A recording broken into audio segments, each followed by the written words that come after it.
All right, news trading, where you can make a lot of money and also you can lose a lot of money at the same time too. Now, I've been trading news for about 6 years, 5, 6 years.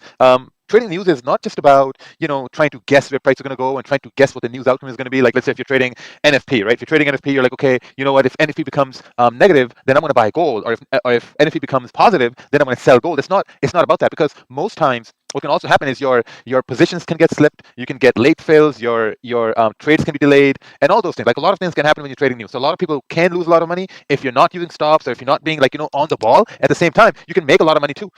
Yesterday there was news on unemployment claims. I had a buy stop trade. I let the trade run for about maybe like 14 seconds, 15 seconds, made about $14,500 on a 50 lot, and that was like basically maybe 20 pips, 25 pips. So it's relative to what your lot size are based on the move. So let's take a look at this chart right here together, and then we're gonna see, like, what really happened, and how could like, you could also do this as well.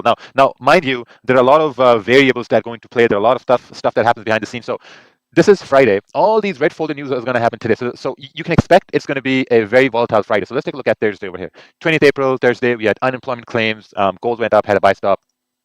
So this is the chart. Let's see here. Go towards custom period, and we're looking at. Let's take a look at last week, right? Full life. So last week I only took. So this whole like 7 days, I only took two trades.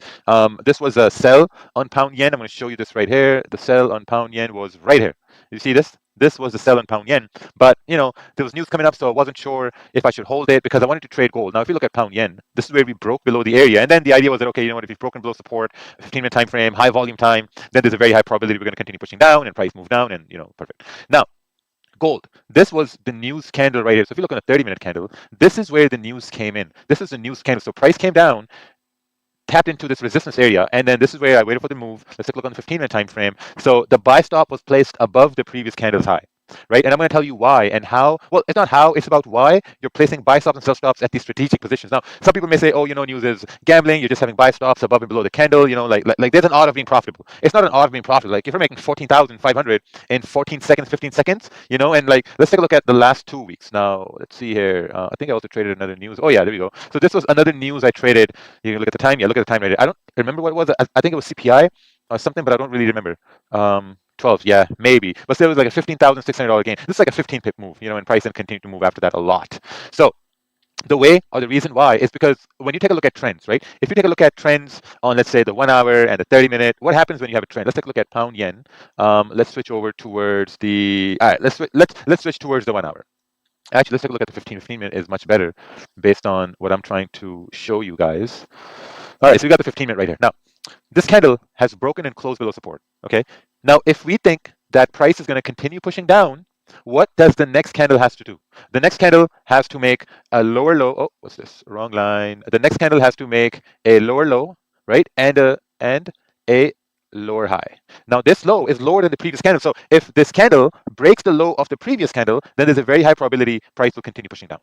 Makes sense, right? But if this candle breaks the previous candle's high, then it's not making a lower low, and then it should continue pushing back up, right? Now, that all depends on volume, that all depends on how time frames are formed and stuff like that. Now, but the basic idea is this, right? Once the candle breaks the low of the previous candle and there's volume in the market, there's a very high probability price is going to continue pushing in that direction. Now, when it comes to news, a lot of different things can happen, right? The number one thing can happen with news is that once the candle breaks the low, right, it can continue to push up. Now, my rule of thumb with news is that if price breaks the low and if I have a sell stop right here, it gets activated and price moves back up, as soon as it gets up to like 10, 15 pip drawdown, I close the trade, right? So that even if I do win, I'm break even or I'm in profit because, like, most moves that are like a lot of volume, like if you don't get slipped and you make, like, a bunch of money.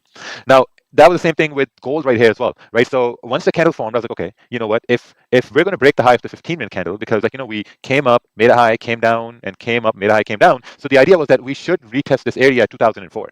Okay, so I had a buy stop above this area, and I was like, okay, there has to be volume, price has to break the high, and then we should continue to tap into 2004, and then eventually go up to like 2007, 2008. Now, price activated the buy stop, and I'm like, okay, you know what? If price comes into a 10 to 15 pip drawdown, I'm going to close the trade. I'm going to take my $5,000, $6,000 loss, and then I'm going to let the rest run. But price activated the buy stop, and then it continued to push up, continued moving, and I'm like, okay, you know what? Perfect. So these are the odds that you're playing with the news. Now remember, news is risky. You will get slipped.